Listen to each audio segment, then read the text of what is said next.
Es Cristo que pasa. Trato con Jesucristo en el pan y en la palabra. Si sabemos contemplar el misterio de Cristo, si nos esforzamos en verlo con los ojos limpios, nos daremos cuenta de que es posible también ahora acercarnos íntimamente a Jesús en cuerpo y alma.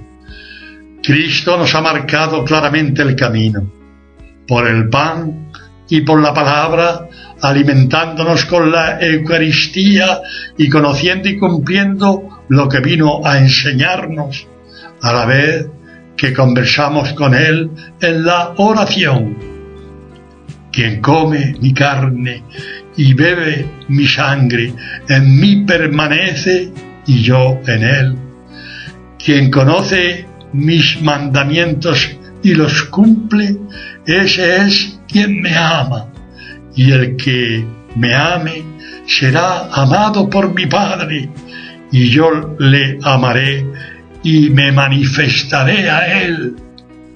No son solo promesas, son la entraña, la realidad de una vida auténtica, la vida de la gracia que nos empuja a tratar personal y directamente a Dios. Si cumplís mis preceptos, permaneceréis en mi amor, como yo he cumplido los mandatos de mi Padre y permanezco en su amor. Esta afirmación de Jesús en el discurso de la última cena es el mejor preámbulo para el día de la ascensión. Cristo sabía que era preciso que Él se fuera, porque de modo misterioso que no acertamos a comprender, después de la ascensión llegaría en una nueva efusión del amor divino la tercera persona de la Trinidad Beatísima. Os digo la verdad, conviene que yo me vaya. Si no me fuese, el Paráclito no vendría a vosotros. Si me voy, os lo enviaré. Se ha ido y nos envía al Espíritu Santo, que rige y santifica nuestra alma.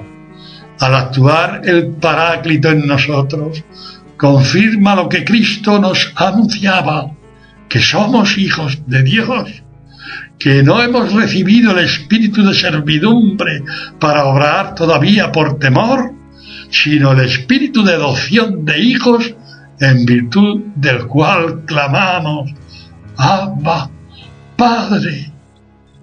¿Veis? Es la actuación trinitaria en nuestras almas.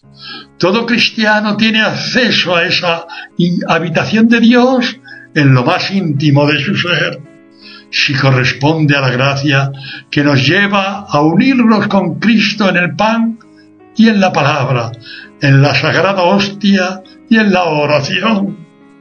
La Iglesia trae a nuestra consideración cada día la realidad del pan vivo y le dedica dos de las grandes fiestas del año litúrgico, la del Jueves Santo y la del Corpus Christi. En este día de la Ascensión vamos a detenernos en el trato con Jesús, escuchando atentamente su palabra,